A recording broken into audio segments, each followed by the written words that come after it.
पर कोई जा रहा है, हमारे बुजुर्गों का तरीका ये रहा है, उसके एहसास में घर से बाहर निकल आते हैं, एक हाजी को एहराम पहने हुए देखना भी ये सवाब, उसकी रुखसती में उसके साथ चलना भी ये सवाब है, क्योंकि वो जा रहा है उस अजीम मुकद्दस मकाम पर जिसके बाद कोई और मकाम नहीं,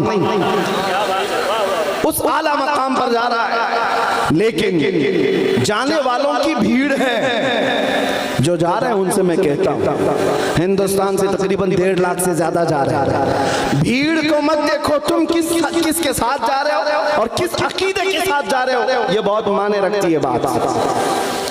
लाखों की भीड़ जा रही होगी, लेकिन आप किस हैसियत से जा रहे हैं मेरे अजीजों। मैं आज बरमला ये कहना चाहूंगा, एक सुन्नी जाए तो पहले बरेली के इमाम को पढ़ करके जाए, हरमैन का तकद्दुस भी उसके सीने में रहेगा, किस अंदाज से जाना है उसे सब तमीज भी आ जाएगी। आला हज़रत इमाम अहले सुन्नत फाज़िल बरेलवी रज़ी अल्लाह ताला अन्हु आपके दूसरे हज का सफर है और हालत ऐसी कि दूसरे हज पर जाने का कस्द नहीं था, इरादा नहीं था, आपकी माँ और आपके भाई हज पर जा रहे थे, रुखसत कर दिया, माँ और भाई मुंबई तक पहुंच गए, जहाज से जाने वाले थे। आला हज़रत लिखते हैं कि बेकरारी इतनी बढ़ गई कि रात को नींद नहीं, चैन नहीं, सुकून नहीं, कि एक काफिला हरमैन की तरफ चला गया, इधर बिस्तर पर करवटें लेते रहते थे कि काश मैं भी चला जाता। 8 दिन तक बर्दाश्त न हो सका, फिर अपना सामान उठाया और खुद भी मुंबई पहुंच गए।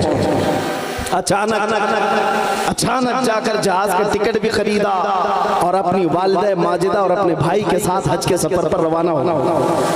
ये इश्क का तकाजा है, एक महबूब या एक मुहिब अपने महबूब की तरफ खींचा चला जा रहा है। जिस बात के लिए मैं ये बात छेड़ा हूं सुनिए, लाखों की भीड़ आज भी हज पर जा रही है।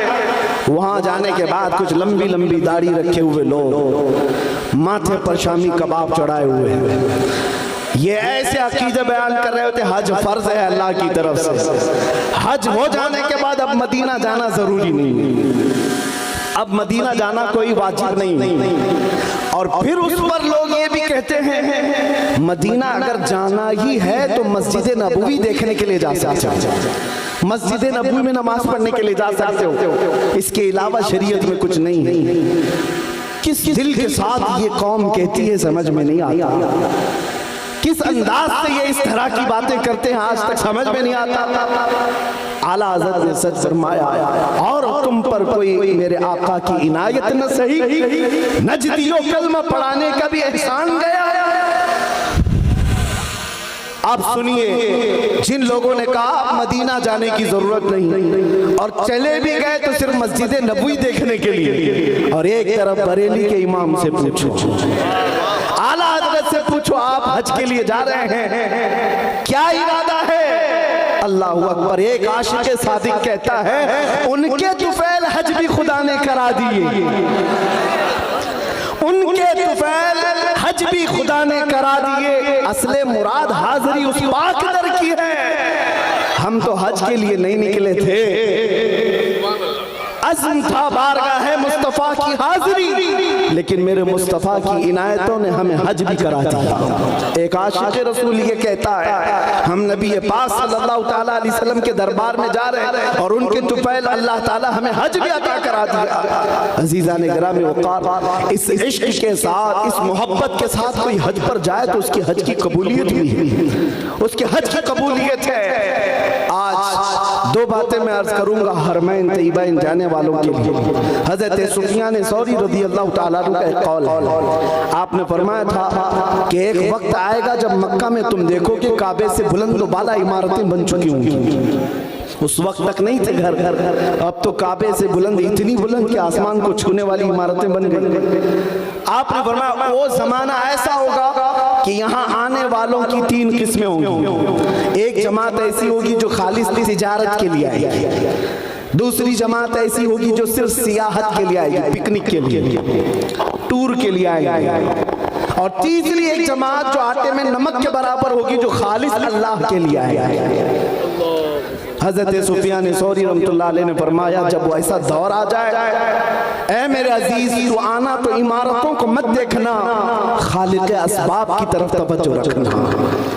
आज हुज्जाज किराम के लिए बात बहुत ज़रूरी है। हज़रत अला बिन मुबारक रहमतुल्लाह तआला अलैह फरमाते हैं, मैं हज के लिए निकला था, सफ़र में मैंने देखा एक नौजवान को, वो बगैर किसी तोशे के निकला हुआ है। उस वक्त ऊंटों पर सफ़र किया जाता था, घोड़ों पर सफ़र किया जाता था। एक नौजवान तन्हा जा रहा है काफिले के बगैर। रास्ते में हज़रत इब्ने मुबारक ने उसे पकड़कर पूछा, कहाँ जा रहा है? उस नौजवान ने कहा, मैं हज के लिए जा रहा हूँ, खाने काबा। तो आपने पूछा कि इस रास्ते में सफर के लिए कोई चीज नहीं ले जा रहा है? उसने पलट करके हज़रत इब्ने मुबारक से कहा, अगर कोई तुम्हें अपने घर में दावत के लिए बुलाए तो क्या घर से अपने खाना लेकर के जाते हो? मैं खुद से नहीं जा रहा हूं, मैं रब्बुल आलमीन की दावत पर जा रहा हूं, वही मेरे खाने का इंतजाम फरमाएगा। हालांकि ये तवक्कुल का आला दर्जा है, हर हाजी को चाहिए कि वो अपना ज़्यादा सफर ले जाए। तवक्कुल का दर्जा ये था। हज़रत इब्ने मुबारक फरमाते, जब मैं हज के लिए वहाँ पहुँचा तो खाने काबा के तवाफ के बाद उस नौजवान को एक जगह खड़े देखा। वो पुकार रहा था कि ये कैसा दस्तूर है कि जब भी कोई घर में दावत करके बुलाता है, मेज़बान घर में होता है, मेहमान के आने के वक्त मेज़बान होता है, और मैं यहाँ आ गया हूँ मेहमान बनकर, मेज़बान किधर है? वो चीख रहा था। हज़रत इब्ने मुबारक फरमाते हैं, मैं उसके करीब खड़ा रहा। अचानक खाने काबा के पास एक बिजली चमकी और उसे देख करके वो नौजवान खश खाकर गिर गया और पुकारने लगा, फुस्तु बिरब्बिल काबा, रब्बे काबा की कसम, मैं मुराद को पहुंच गया। और उसी के बाद उस शख्स का इंतकाल हो गया। इब्ने मुबारक फरमाते हैं, वो नौजवान काबा देखने नहीं, रब्बुल आलमीन के दीदार के लिए आया था। अजीज़ान गिरामी वक़ार, हज बैतुल्लाह को जाने वाला आज वहाँ पर हाजी जा कर के देखता है होटल के बेड कैसे हैं, होटल के दरवाजे कैसे, होटल की एसी कैसी है, आने जाने की गाड़ियाँ कितनी चमचमाती हैं, सड़कें कैसी बनी हैं, हरम की इमारतें कैसी हैं। इसी में उसके 40 दिन गुजर जाते हैं, इसी कैलकुलेशन में रह जाता है। सुबह क्या पकाया था, दोपहर में कौन सा बुफे लगा था, रात के वक्त खाने के कितने इंतजाम थे, इसी सारे मामलात में, इन्हीं सारे मामलात में वो अपना हज का सफर पूरा कराता है। अज़ीज़ान गिरामी वक़ार, जो हज पर जा रहे हैं उनके लिए नसीहत है कि वो दुनिया छोड़ करके जाएं। जानते हैं जब मेरे आका सल्लल्लाहु तआला अलैहि वसल्लम जब तशरीफ लाते तो यूं अर्ज करते खाने काबा के इहाते में, जीतु इलैका हारिबन या अल्लाह, ऐ अल्लाह मैं दुनिया से भाग कर तेरे पास आया। जबकि हुजूर के पास कौन सी दुनिया थी? नबी पाक सल्लल्लाहु अलैहि वसल्लम ने कौन सी दुनिया जमा कर रखी थी? दुनिया से आपका तर्क ताल्लुक मशहूर है, आपका ज़ुहद मशहूर है, लेकिन उसके बावजूद मेरे आका जब हरम काबा में आते तो कहते, मौला मैं दुनिया से भाग कर तेरी पनाह में आया। आज का हाल ये है, सारी दुनिया लेकर के जा रहे हैं और हालात वहाँ पर ऐसे हैं। हमारे एक साथी कहने लगे, अब तो उम्रे के वाजिबात बढ़ गए, तवाफ था, सही थी, हलक थी, अब सेल्फी भी वाजिब हो गई। हर एक को खाने काबा के पास खड़े होकर के सेल्फी लेना है, फोटो लेना है। हद हो गई मेरे अजीजों। बारगाह मुस्तफ़ा की हाजिरी के वक्त रोंगटे खड़े हो जाना चाहिए। जिस दरबार के सामने से हम गुजर रहे हैं वहां पर लोगों को देखा, एक हाथ में चप्पल, एक हाथ में फोटो, मोबाइल वीडियो करते हुए वहां से गुजर गए, उन्हें पता भी नहीं चला किसके सामने आए थे। जाने वालों से मैं इतनी बात जरूर कहूंगा, तुम जिस शहंशाह आज़म के दरबार में जा रहे हो, तुम्हें पता है वो मकाम क्या है? अदब का है ज़ेरे आसमां अर्श नाज़ुक तर, नफस गुम करदा मी आयत जुनैद बायज़ीदी जा।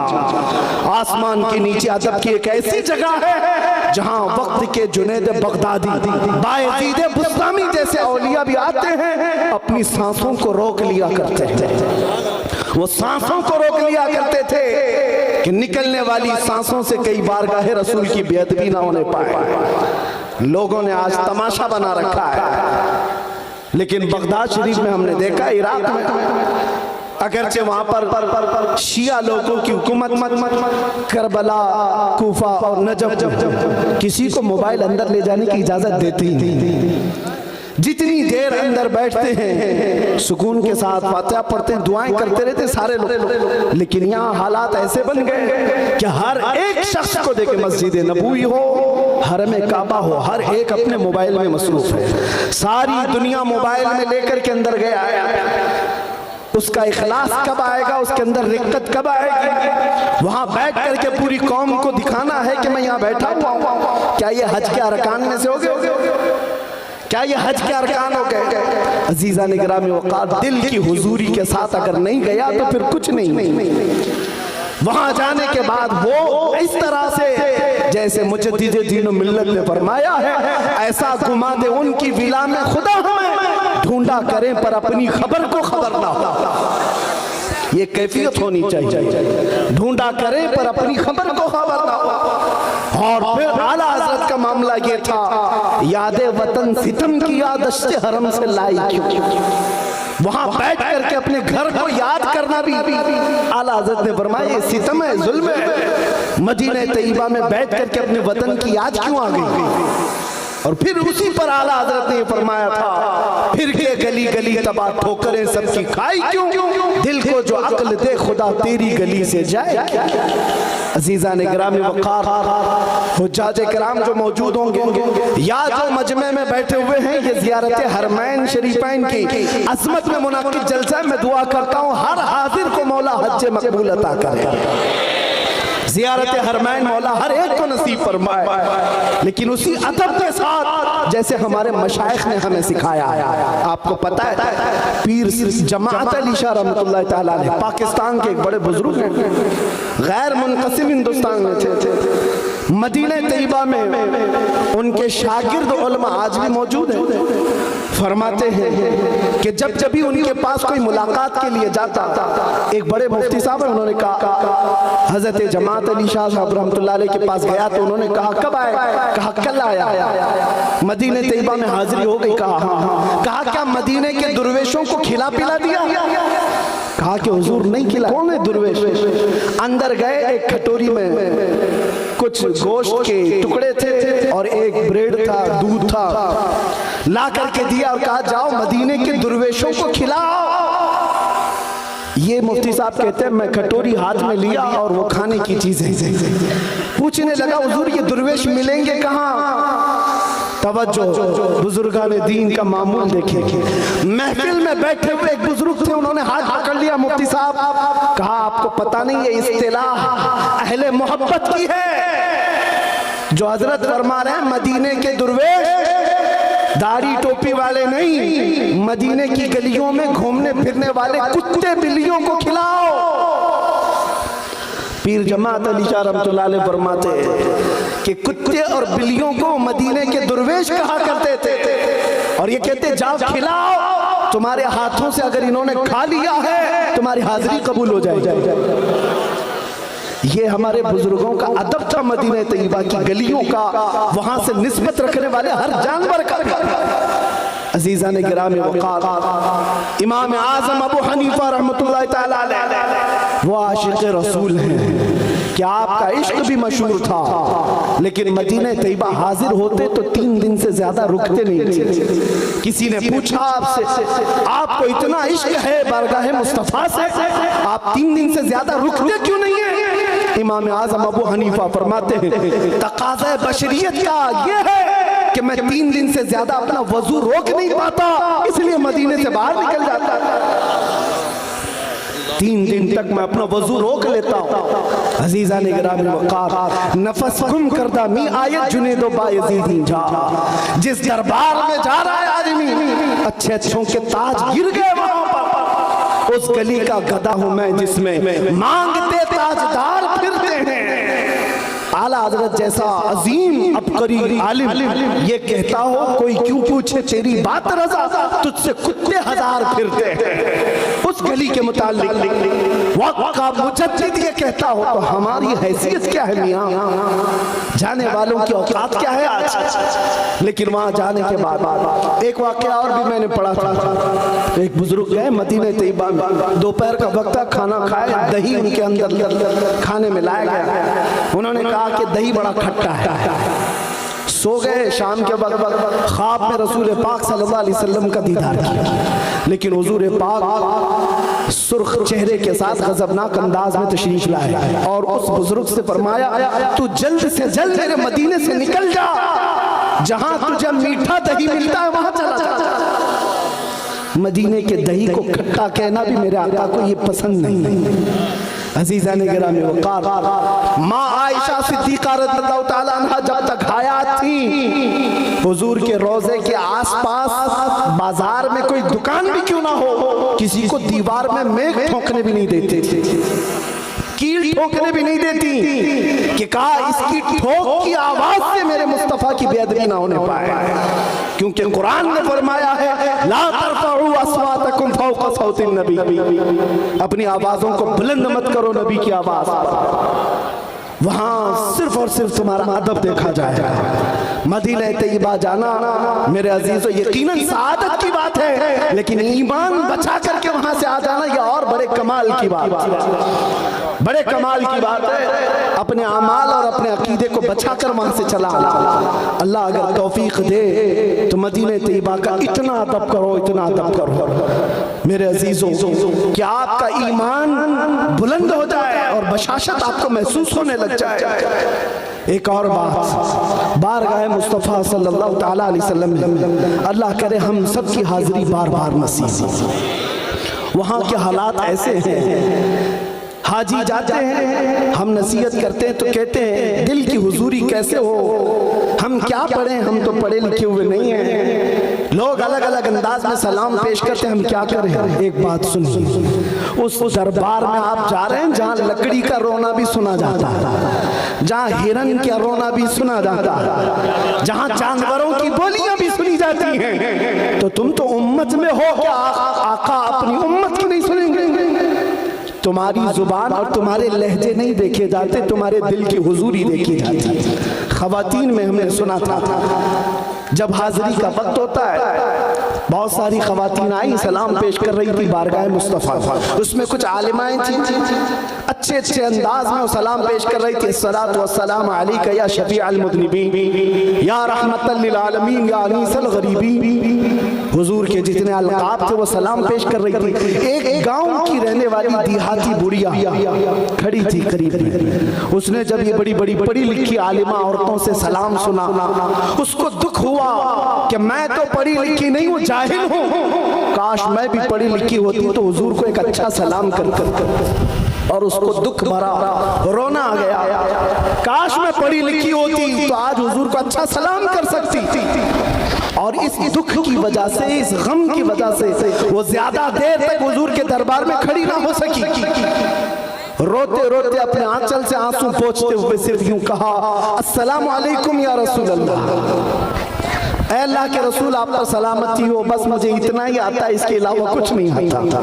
वो भागकर अपने घर आई, अपनी क़यामगाह में आकर सो गई। फरमाया रात के वक्त ख्वाब में मेरे आका सल्लल्लाहु अलैहि वसल्लम तशरीफ लाते थे, किस्मत बेदार हुई। उस खातून से मेरे आका ने फरमाया आज लाखों लोगों ने मुझे सलाम किया, लेकिन उनमें से सबसे अच्छा मुझे तेरा सलाम लगा।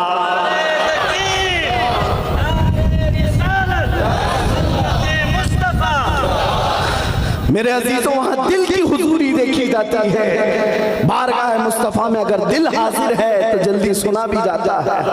आपको जुबान से कहने की जरूरत भी क्या है। एक सहाबी फरमाते हैं मैं अपने घर की शिकायतें लेकर बारगाह मुस्तफ़ा में पहुंचा। अकीदा भी सुने, सहाबी का अकीदा फरमाते हैं मेरी माँ और मेरे बाप का इंतकाल हो चुका था, मैं बड़ा गमगीन था और मैंने ये सोचा हुजूर से उनकी मगफिरत की दुआ करा, और वालिदैन के इंतकाल के बाद गरीबी बहुत आ गई, तंगदस्ती आ गई, मेरी गुर्बत और तंगदस्ती के लिए भी दुआ करा।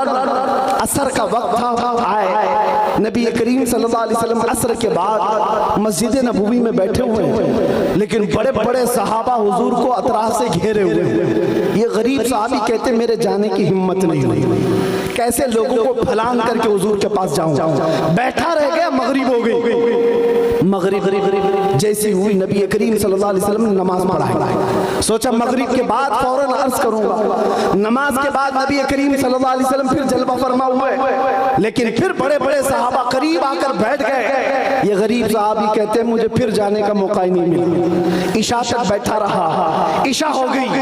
नमाज के बाद अब नबी करीम सल्लल्लाहु तआला अलैहि वसल्लम अपने जलवत कदे की तरफ रवाना हो गए, अपने हुजरे की तरफ रवाना हो गए। ये साहबी कहते मुझे बोलने का मौका तक नहीं मिला, हुजूर के पीछे पीछे चलते रहे। नबी करीम सल्लल्लाहु अलैहि वसल्लम अपने हुजरे के दरवाजे तक पहुंचे, पलट करके देखा ये गरीब सहाबी पीछे आ रहे। नबी करीम सल्लल्लाहु अलैहि वसल्लम ने अपना चेहरा फेर करके कहा, जा अल्लाह तेरे माँ बाप की मग़फ़िरत करे और तेरी गरीबी को दूर कर। वो साहबी कहते हैं जो तमन्ना मैं अपने दिल से लेकर अपने घर से निकला था, मेरे कहने की भी नौबत न आई। मेरे आका सल्लल्लाहु अलैहि वसल्लम ने मेरे दिल की सुनी और वही दुआ मेरे लिए फरमाई। आज जो हुज्जाजे किराम जा रहे हैं वो दिल की हुजूरी के साथ जाएं। बयान करने के लिए अगर अल्फाज ना भी हो, हमारा अकीदा यही है, हम यहाँ से पुकारे वो वहाँ से सुने। मुस्तफ़ा की समाअत पे दूर और नजदीक के सुनने वाले वो कान लाले करामत पे लाखों सलाम उस दरबार में जा रहे। अल्लाह हर एक को हज मकबूल नसीब फरमाए और बारगाह मुस्तफ़ा की हाजिरी नसीब फरमाए। मेरे अजीजों, उस दरबार में मिलता क्या नहीं है, उन जालिमों को आज मैं जवाब देता हूँ जो ये कहते हैं किस लिए आप जाते हो।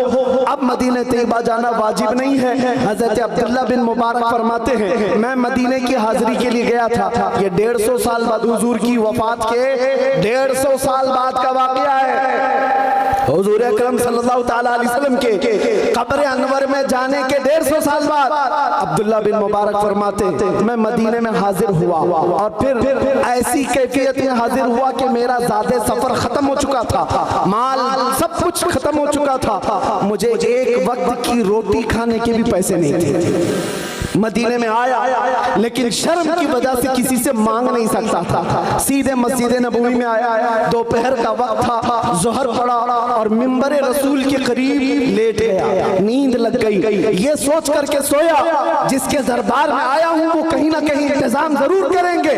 फरमाते अब्दुल्ला बिन मुबारक भूख की वजह से, शिद्दत की भूख की वजह से नींद तो लग गई। जैसे ही आंख लगी मेरे आका को मैंने देखा, ख्वाब में रसूल पाक सल्लल्लाहु तआला अलैहि वसल्लम एक हाथ में गरम रोटी और एक हाथ में शहद लेकर के तशरीफ ला रहे हैं और फरमा रहे हैं अब्दुल्ला बिन मुबारक उठ, तुम मदीने का मेहमान है, जितनी भूख लगी है मेरे हाथ से खा ले। अब्दुल्ला बिन मुबारक कहते हैं मैं रोटी को शहद में डुबो कर खाता रहा। आधी रोटी हो चुकी थी, असर का वक्त हुआ, मुअज्जिन अजान देने के लिए जा रहा था, किसी ने मेरा पैर पकड़कर खींच करके उठाया, असर का वक्त हो गया, अभी मस्जिद में सोया पड़ा है। अब्दुल्ला बिन मुबारक कहते हैं बड़ा अच्छा ख्वाब देख रहा था, मेरे आका के हाथ से रोटी और शहद खा रहा था, लेकिन आंख खुल गई, नींद खत्म हो गई, ख्वाब से बाहर आया। ख्वाब का मामला ख्वाब में होता है। अब्दुल्ला बिन मुबारक कहते हैं लेकिन जब मस्जिद नबवी में मेरी आंख खुली तो मैं देखता हूँ आधी रोटी और शहद मेरे हाथ में अभी भी बाकी है। मुस्तफा करीम अगर किसी को ख्वाब में दे तो हकीकत की तरह है। इसी को मेरे इमाम ने कहा था, कौन देता है देने को मुंह चाहिए, देने वाला है सच्चा, मांगेंगे मांगे जाएंगे, मुंह मांगी पाएंगे। सरकार में न ला है न हाजत अगर की है, मेरे करीम से कर कतरा किसी ने मांगा, दरिया बहा दिए हैं, दुर्बे बहा दिए। आज उसी अजमत को अपने दिलों में बसा कर जाने की जरूरत है। मैं एक बात कहकर अपनी गुफ्तगू को समेट